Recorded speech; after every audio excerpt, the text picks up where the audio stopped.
Di dunia yang ribut, keberanian datang dari diam. Di antara suara ketakutan, ada satu sudut untuk jiwa yang ingin tenang. Sudut keberanian. Jika kata-kata ini menyentuhmu, tinggalkan jejak, like, tulis pikiranmu, komen. Karena keberanian adalah saat kamu memilih untuk tetap berdiri, walau semua ingin lari. Tahukah kamu bahwa lebih dari 70% orang mengaku pernah mengalami penghinaan di depan umum setidaknya sekali dalam hidup mereka? Penghinaan tidak hanya menyakitkan secara emosional, tetapi juga dapat menurunkan rasa percaya diri dan harga diri. Beberapa penelitian bahkan menunjukkan bahwa ini adalah salah satu penyebab utama orang merasa cemas dalam situasi sosial. Ketika kita berada dalam situasi seperti ini, kebanyakan dari kita membeku, atau lebih buruk lagi, melawan balik dan menyesalinya kemudian. Tapi, bagaimana jika saya bilang ada cara untuk merespons yang bisa mengubah segalanya? Respons yang mampu menghentikan penghinaan, menjaga martabatmu, dan bahkan membuatmu dihormati. Penghinaan adalah sesuatu yang pernah kita alami di suatu titik dalam hidup, dan jujur saja, itu tidak pernah terasa menyenangkan. Entah itu seseorang yang membuat komentar sarkastik tentang pekerjaanmu, teman yang membocorkan lelucon pribadi dengan mengorbankanmu, atau bahkan orang asing yang menyerangmu di dunia maya. Momen-momen ini bisa mengguncang kita sampai ke inti. Dan, mari kita akui, tidak ada yang benar-benar mengajarkan cara menghadapi situasi seperti ini dengan tepat. Kita hanya disuruh untuk mengabaikannya atau membela diri. Tapi apa artinya itu sebenarnya? Mengabaikannya sering membuat kita merasa kecil, dan membela diri bisa dengan mudah membuat kita kehilangan kendali hingga memperburuk keadaan. Jadi, disinilah tantangannya dimulai. Bagaimana cara menghentikan penghinaan dengan tenang, terkendali, dan sangat efektif? Itulah yang akan kita pelajari hari ini. Dalam video ini, kita akan membahas beberapa tips praktis dan teknik psikologis yang terinspirasi dari kebijaksanaan abadi filsafat Stoik. Strategi ini tidak hanya akan membantumu menghadapi situasi memalukan dengan tenang, tetapi juga membuatmu mendapatkan rasa hormat dari orang-orang di sekitarmu. Percayalah, setelah selesai menonton video ini, kamu akan merasa siap menghadapi apapun yang datang dalam hidupmu. Sebelum kita mulai, jangan lupa untuk berlangganan dan menyalakan lonceng notifikasi agar kamu tidak ketinggalan video-video luar biasa lainnya seperti ini. Mari kita mulai. Psikologi penghinaan. Mengapa orang menghina orang lain? Itu pertanyaan yang sering kita tanyakan setelah menjadi sasaran komentar pedas atau tatapan menyakitkan. Sekilas, serangan itu mungkin terasa seperti sepenuhnya tentangmu, tindakanmu, kepribadianmu, atau kekurangan yang mereka persepsikan. Namun, kenyataannya, penghinaan seringkali lebih berkaitan dengan orang yang melakukannya daripada dirimu. Intinya, penghinaan adalah permainan kekuasaan. Ini adalah taktik yang digunakan beberapa orang untuk menegaskan dominasi dalam situasi sosial atau untuk merasa lebih unggul saat itu juga. Pikirkan tentang itu, rekan kerja yang selalu mencari-cari kesalahanmu di rapat, anggota keluarga yang melontarkan lelucon dengan mengorbankanmu, atau orang asing di media sosial yang melemparkan hinaan tanpa alasan. Tindakan mereka biasanya berasal dari keinginan untuk terlihat lebih kompeten, cerdas, atau berharga di mata orang lain. Kamu akan menemukan bahwa perilaku ini jarang muncul dari kekuatan sejati. Sebaliknya, itu seringkali berakar dari rasa tidak aman. Orang yang menghina orang lain biasanya sedang bergumul dengan ketakutan, keraguan, dan kekurangan mereka sendiri. Hinaan mereka adalah topeng, cara untuk mengalihkan perhatian dari kerentanan mereka dengan menyorotkan cahaya tidak nyaman pada orang lain. Ketika mereka membuatmu merasa kecil, mereka sesaat meyakinkan diri sendiri bahwa mereka lebih besar. Pernahkah kamu memperhatikan bahwa orang yang benar-benar percaya diri dan merasa aman jarang sekali menghina orang lain? Kekuatan sejati itu tenang, stabil, dan membangun, bukan merobohkan. Sekarang, mari kita lihat kebijaksanaan abadi dari Marcus Aurelius, salah satu filsuf Stoik terbesar, yang berkata, "Kamu punya kendali atas pikiranmu, bukan kejadian di luar dirimu. Sadari ini, dan kamu akan menemukan kekuatan." Dalam konteks penghinaan, ini adalah pengubah permainan. Kamu tidak selalu bisa mengendalikan apa yang orang lain katakan atau lakukan. Orang-orang akan melontarkan komentar, memproyeksikan masalah mereka, dan mencoba memprovokasimu. Tapi, tindakan mereka tidak harus menentukan emosimu atau responsmu. Kebenaran terpenting yang akan kamu pelajari hari ini adalah bahwa penghinaan hanya punya jika kamu memberikannya kekuatan. Ketika seseorang mencoba merendahkanmu, mereka memberimu pilihan. Apakah kamu membiarkan kata-kata mereka menentukan nilai dirimu, atau apakah kamu melihat perilaku mereka apa adanya, cerminan dari pergumulan batin mereka, bukan nilai dirimu? Filsafat Stoik mengajarkan bahwa meskipun kita tidak bisa mengubah kejadian di luar, kita bisa menguasai dunia batin kita. Cara kamu menafsirkan situasi, memprosesnya, dan meresponsnya sepenuhnya ada dalam kendalimu. Disitulah kekuatanmu berada. Jadi, lain kali seseorang mencoba menghinamu, tarik napas dalam-dalam dan ingat, perilaku mereka mengatakan segalanya tentang mereka, bukan tentang dirimu. Namun, responsmu mencerminkan segalanya tentang kekuatan, karakter, dan kemampuanmu untuk mendapatkan rasa hormat. Teknik tatapan tenang. Bayangkan kamu sedang berada di acara keluarga, dikelilingi wajah-wajah familiar, ketika seseorang melontarkan komentar pedas yang ditujukan padamu. Itu komentar halus, tapi kamu tahu maksudnya untuk menyakiti. Mata semua orang di ruangan beralih padamu, menunggu reaksinya. Sekarang, kamu punya pilihan.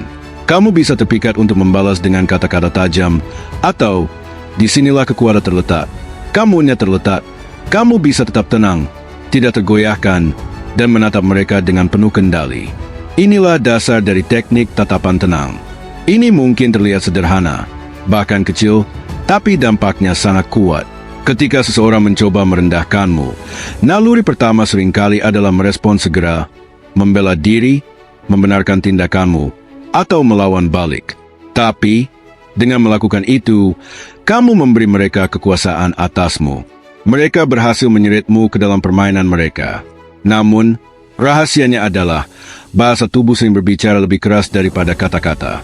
Postur tubuhmu, ekspresimu, dan kontak matamu bisa menyampaikan banyak hal tanpa kamu mengucapkan sepatah kata pun. Ketika seseorang menghina atau merendahkanmu, alih-alih bereaksi dengan marah atau malu, tatap mata mereka dengan tenang dan mantap. Jangan gelisah, jangan memutuskan kontak mata, dan jangan menyusut.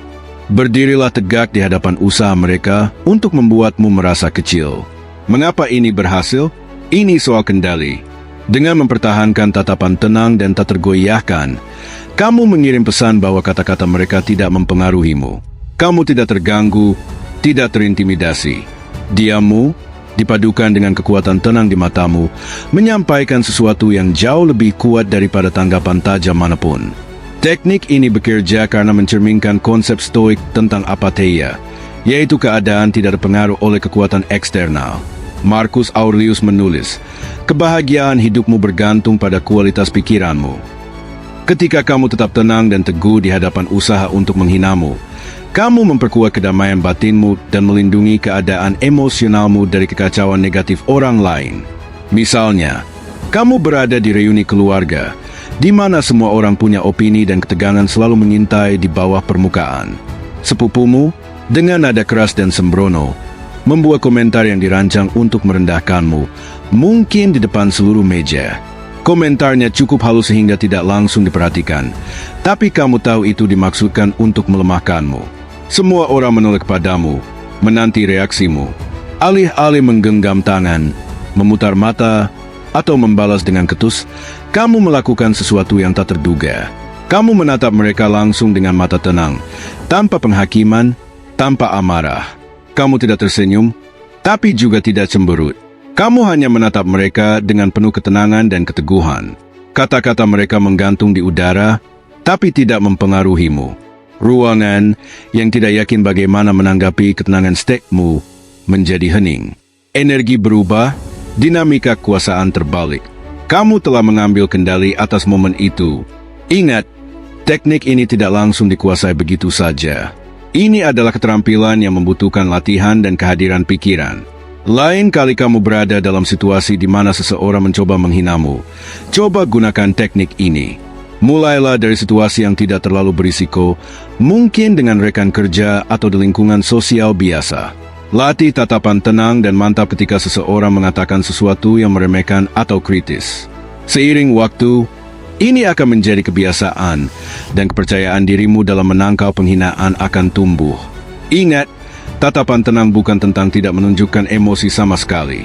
Ini tentang menguasai keadaan emosionalmu sehingga orang lain tidak bisa memanipulasinya. Dengan melakukan ini, kamu merebut kembali kekuasaanmu, dan penghinaan yang mereka tujukan kepadamu akan memantul kembali ke mereka. Metode ulangi lelucon. Metode ulang-ulangi lelucon adalah teknik lain yang mungkin terdengar sederhana, tapi sangat efektif untuk melucuti senjata seseorang yang mencoba menghinamu dengan lelucon. Konsepnya cukup jelas. Ketika seseorang membuat lelucon dengan mengorbankanmu, alih-alih kesal atau bereaksi defensif, minta mereka untuk mengulanginya. Kedengarannya berlawanan dengan intuisi, bukan? Mengapa kamu ingin menarik lebih banyak perhatian pada hinaan itu? Kekuatannya terletak pada kemampuanmu untuk mengubah dinamika. Ketika seseorang mencoba menghinamu dengan lelucon, mereka biasanya berharap mendapatkan reaksi. Mereka ingin melihatmu gelisah, tertawa canggung, atau menjadi defensif. Tapi, dengan meminta mereka mengulanginya dengan tenang, kamu tidak hanya menetralkan lelucon itu, tapi juga menyoroti ketidakpantasan kata-kata mereka.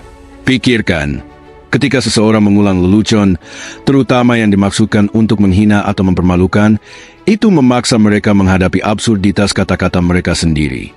Tiba-tiba, lelucon itu kehilangan daya tariknya. Itu tidak lagi menjadi komentar cerdas yang membuatmu bertahan. Itu menjadi momen canggung yang memperlihatkan kurangnya kesadaran sosial mereka. Contohnya, suatu kali saya berada di acara sosial, dan seorang teman menganggap lucu untuk berbagi cerita memalukan tentang saya dari tahun-tahun sebelumnya. Mereka tertawa, dan semua orang ikut tertawa, berharap melihat reaksinya. Itu adalah situasi di mana humor dibuat dengan mengorbankan saya, dan saya bisa merasakan tatapan kolektif ruangan beralih ke saya. Tapi, alih-alih terlihat malu atau marah, saya dengan tenang berkata, "Oh, itu menarik. Bisa ulangi untuk saya? Saya tidak yakin mendengarnya tadi." Awalnya, mereka ragu-ragu. Ruangan menjadi sedikit lebih sepi, dan mereka mengulang cerita itu, tapi kali ini tidak terdengar lucu. Humorisnya memudar, dan kecanggungan mulai terasa. Seolah-olah ruangan mengalihkan fokus, dan alih-alih tawa diarahkan pada saya, kini tertuju pada mereka. Itu momen kecil, tapi berhasil. Upaya mereka untuk menghina saya kehilangan kekuatannya karena mereka harus mengulanginya. Itu terasa dipaksakan dan canggung, dan tiba-tiba saya yang memegang kendali. Pendekatan ini berhasil karena menunjukkan ketenangan emosional. Filsafat Stoik mengajarkan kita untuk melepaskan diri dari penilaian dan opini orang lain. Dalam momen potensi penghinaan, kita punya kekuatan untuk mengendalikan bagaimana kita merespons. Marcus Aurelius mengingatkan kita, hambatan untuk bertindak memajukan tindakan. Apa yang menghalangi menjadi jalan? Dengan meminta seseorang mengulang lelucon mereka, kita mengubah upaya mereka untuk menghina kita menjadi kesempatan untuk melatih kekuasaan atas emosi kita. Kita mengendalikan perasaan kita tentang situasi itu, bukan orang yang membuat lelucon. Metode ini juga menyoroti absurditas hinaan atau lelucon itu. Semakin kamu meminta seseorang mengulang komentar yang dimaksudkan untuk lucu dengan mengorbankanmu, semakin ruangan mulai melihat lelucon itu apa adanya, dangkal, tidak perlu, dan sebenarnya cukup kasar. Fokus bergeser dari kamu sebagai target ke kecanggungan situasi. Tentu saja, kamu tidak ingin terlihat sarkastik atau mengejek. Tujuannya bukan untuk memperburuk situasi, tapi untuk meredakannya dengan tenang. Kuncinya ada pada cara kamu meminta mereka mengulang. Jaga nada suaramu netral, bahasa tubuhmu rileks, dan ekspresimu tenang. Dengan melakukan itu, kamu membiarkan kata-kata orang lain menjadi kehancuran mereka sendiri. Mereka mungkin akan memikirkan ulang lelucon itu sepenuhnya, atau setidaknya merasa sedikit kurang berdaya saat itu. Seperti teknik tatapan tenang, metode ulang ulu lelucon membutuhkan latihan. Mulai dari situasi kecil di mana risikonya rendah. Lain kali seseorang membuat lelucon dengan mengorbankanmu, coba minta mereka mengulanginya dengan tenang. Lihat bagaimana itu mengubah dinamika kekuasaan.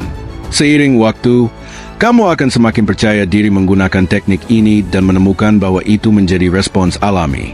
Pengalihan dengan pertanyaan netral. Kadang-kadang, cara terbaik untuk menanggapi upaya penghinaan bukanlah dengan bereaksi sama sekali, melainkan dengan mengalihkan pembicaraan sepenuhnya. Strategi ini, yang dikenal sebagai pengalihan dengan pertanyaan netral, adalah cara ampuh untuk menggeser fokus dari serangan kembali ke sesuatu yang netral atau positif. Metode ini bekerja dengan memperkenalkan topik yang sama sekali tidak terkait, sesuatu yang begitu netral dan tidak kontroversial sehingga orang yang mencoba menghinamu tidak punya pilihan selain menanggapinya atau, lebih sering, terdiam dalam kecanggungan. Misalnya, katakanlah kamu sedang di pesta makan malam, dan seseorang membuat komentar pedas tentang penampilan atau kariermu. Alih-alih terlibat dengan negativitas mereka, coba alihkan pembicaraan dengan pertanyaan sederhana dan tidak mengganggu seperti, "Ngomong-ngomong, sudah coba ke restoran Italia baru di pusat kota? Saya dengar ulasannya bagus." Tiba-tiba, kamu mengubah dinamika. Fokus tidak lagi pada kamu, dan itu memaksa orang lain untuk terus mendorong serangan yang sama secara canggung atau bergabung dengan topik baru yang tidak ada hubungannya dengan upaya mereka untuk menghinamu. Teknik ini bukan tentang menghindari konfrontasi dengan cara pengecut. Ini tentang memilih untuk tidak memberi bahan bakar pada negativitas atau drama. Dengan memperkenalkan pertanyaan netral, kamu mengalihkan pembicaraan dari jalur yang dirancang untuk mempermalukanmu. Karena pertanyaanmu tidak terkait dengan subjek yang sedang dibahas, itu memaksa orang lain untuk terus membuat diri mereka tidak nyaman atau mengganti topik sepenuhnya. Ini halus tapi sangat efektif. Contohnya, di sebuah acara baru-baru ini, seorang teman lama saya bersikap sangat sinis, membuat komentar tentang keputusan yang saya buat beberapa tahun lalu. Saya bisa merasakan ketegangan meningkat, dan saya tahu jika saya bereaksi, situasi hanya akan memburuk. Alih-alih mengambil umpan, saya tersenyum dan berkata, ada yang sudah coba jalur pendakian baru di utara? Katanya pemandangannya luar biasa. Kita harus rencanakan perjalanan kapan-kapan. Pembicaraan langsung beralih. Semua orang mulai membahas pendakian, dan momen canggung itu berlalu tanpa komentar lebih lanjut tentang kehidupan pribadi saya. Orang yang membuat komentar sinis itu kini kehilangan senjata dan tidak punya apa-apa lagi untuk ditambahkan. Ini bukan permainan kekuasaan yang disengaja, hanya respons yang tenang dan terkendali yang menolak memanjakan negativitas.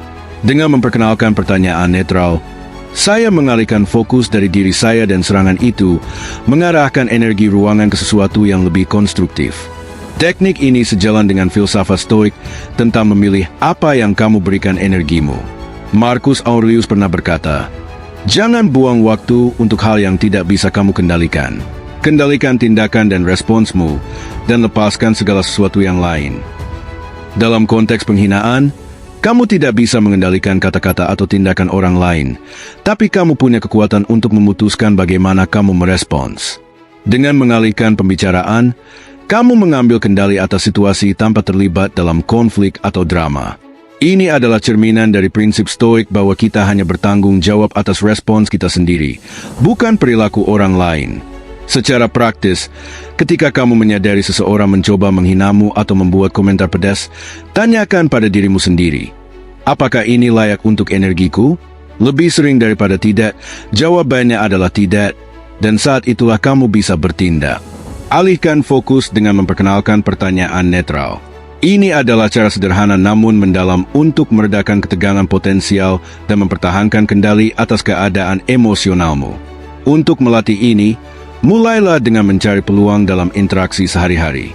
Lain kali seseorang membuat komentar canggung atau menyakitkan dalam percakapan, lihat apakah kamu bisa dengan tenang mengalihkan fokus dengan mengajukan pertanyaan yang sama sekali tidak terkait. Kamu mungkin akan menemukan bahwa taktik kecil tapi kuat ini bisa meredakan ketegangan dengan cara yang membuatmu merasa tenang, terpusat, dan terkendali. Keindahan teknik ini terletak pada kesederhanaannya. Kamu tidak perlu membela diri, membenarkan tindakanmu, atau membalas.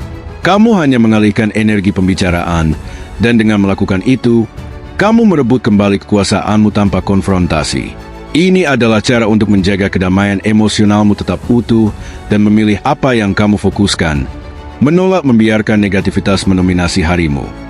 Berjalan pergi dengan percaya diri. Ada kalanya hal paling kuat yang bisa kamu lakukan sebagai respons terhadap penghinaan adalah dengan berjalan pergi. Kedengarannya sederhana, tapi ini bisa menjadi salah satu pilihan paling memberdayakan yang kamu buat. Berjalan pergi bukan tentang lari dari konflik atau mengakui kekalahan. Ini tentang memilih untuk melindungi kedamaianmu, martabatmu, dan rasa harga dirimu. Ketika kamu menemukan diri dalam lingkungan yang toksik, entah itu sekelompok orang, percakapan, atau situasi yang penuh dengan negativitas, penting untuk mengenali kapan saatnya untuk pergi. Kamu tidak perlu menjelaskan diri atau membenarkan tindakanmu. Tindakan berjalan pergi itu sendiri menandakan bahwa kamu terlalu menghargai diri sendiri untuk tetap berada dalam lingkungan yang merendahkanmu. Ini bisa sangat membebaskan dan memungkinkanmu untuk mengambil kembali kendali atas kesejahteraan emosionalmu. Ketika kamu meninggalkan situasi yang penuh dengan penghinaan atau ketidakhormatan, kamu merebut kembali kekuasaanmu. Kamu tidak membiarkan kata-kata atau perilaku orang lain menentukan keadaan emosionalmu. Kamu memutuskan untuk berjalan ke arah yang lebih positif dan mendukung. Saya teringat suatu saat ketika seorang teman dekat terus-menerus merendahkan saya di depan orang lain. Komentar mereka halus tapi sering dirancang untuk melemahkan kepercayaan diri saya. Saya bertahan dalam pertemanan itu terlalu lama, berharap segalanya akan membaik atau mereka akan menyadari betapa menyakitkannya perilaku mereka. Suatu hari, selama acara sosial, mereka membuat komentar pedas lagi. Itu adalah titik terakhir. Alih-alih tetap tinggal dan menahan lebih banyak hal yang sama, saya dengan tenang meminta diri dan pergi. Saya tidak membuat keributan, tidak berdebat, dan tidak mencoba menjelaskan diri. Saya hanya pergi, dan dengan melakukan itu, saya merebut kembali kedamaian saya. Meninggalkan situasi toksik itu terasa memberdayakan. Ini bukan tentang meninggalkan pertemanan itu selamanya, tapi tentang melindungi harga diri saya sendiri. Itu adalah pengingat bahwa saya tidak wajib tinggal dalam situasi di mana nilai saya direndahkan. Kadang-kadang, memilih untuk berjalan pergi adalah tindakan utama dari perawatan diri dan penghargaan diri. Ini menandakan bahwa kamu tidak akan mentoleransi penghinaan, bukan karena kamu takut pada konfrontasi, tetapi karena kamu memahami bahwa kamu pantas mendapatkan yang lebih baik. Disinilah kebijaksanaan filsafat Stoik berperan. Marcus Aurelius dengan terkenal menulis, "Kamu punya kendali atas pikiranmu, bukan kejadian di luar dirimu. Sadari ini, dan kamu akan menemukan kekuatan." Kekuatan untuk berjalan pergi berakar dari pola pikir ini. Ini tentang menyadari bahwa kamu punya otoritas untuk mengendalikan lingkunganmu dan memilih apa yang kamu hadapi. Dengan berjalan pergi dari situasi toksik, kamu tidak mengakui kekalahan. Kamu memilih untuk melindungi kedamaian mentalmu, menjaga martabatmu, dan menegakkan harga dirimu. Berjalan pergi mungkin terasa berlawanan dengan intuisi, terutama jika kamu telah dikondisikan untuk bertarung atau bertahan dalam menghadapi penghinaan. Namun, seperti yang diajarkan Stoik, kekuatan sejati datang dari dalam, dan kadang-kadang tindakan terkuat adalah yang memungkinkanmu merebut kembali kedamaian batin dan menghapus diri dari negativitas. Ini bukan kelemahan untuk berjalan pergi. Ini adalah penegasan kuat atas hakmu untuk melindungi kesejahteraan emosionalmu. Jadi, bagaimana kamu bisa mulai menerapkan ini dalam hidupmu sendiri? Perhatikan situasi atau orang-orang yang secara konsisten menguras energimu, membuatmu merasa tidak dihormati, atau menghinamu. Berjalan pergi adalah keputusan sadar untuk melindungi kedamaianmu.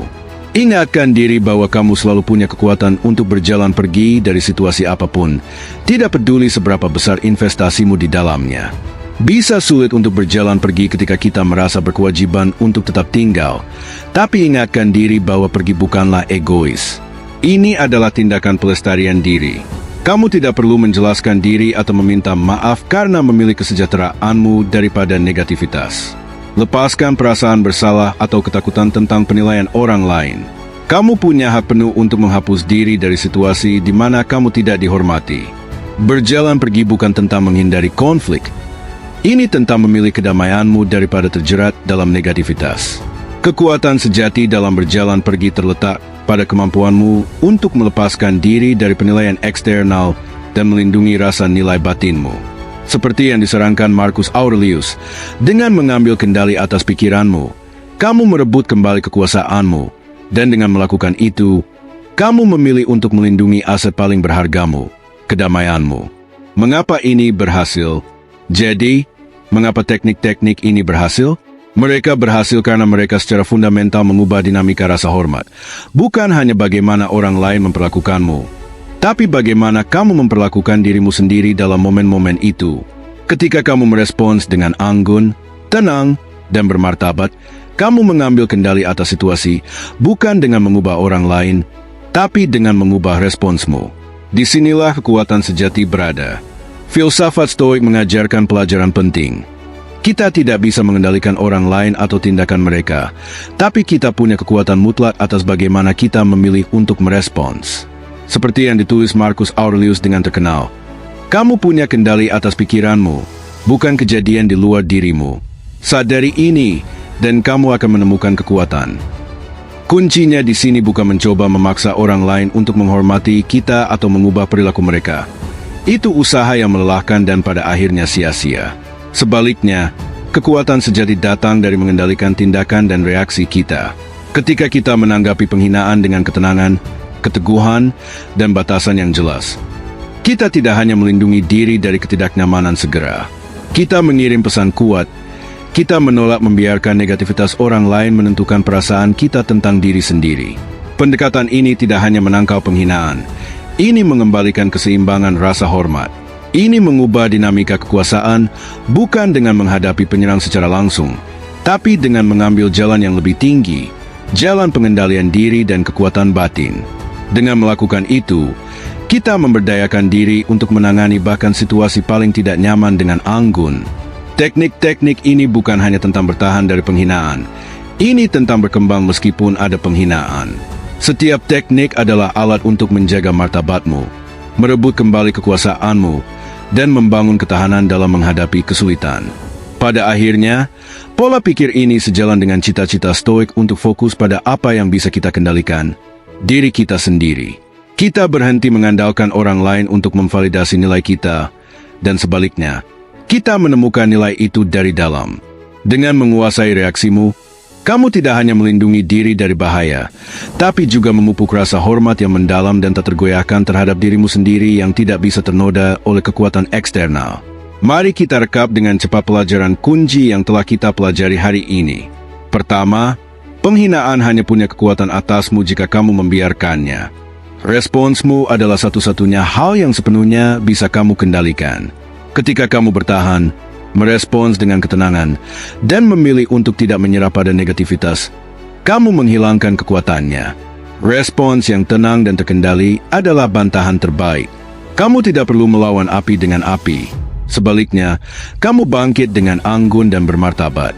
Dengan mempraktikkan teknik-teknik ini, kamu mendapatkan kekuatan untuk menangkal penghinaan dan menegaskan kendali atas dunia emosionalmu sendiri.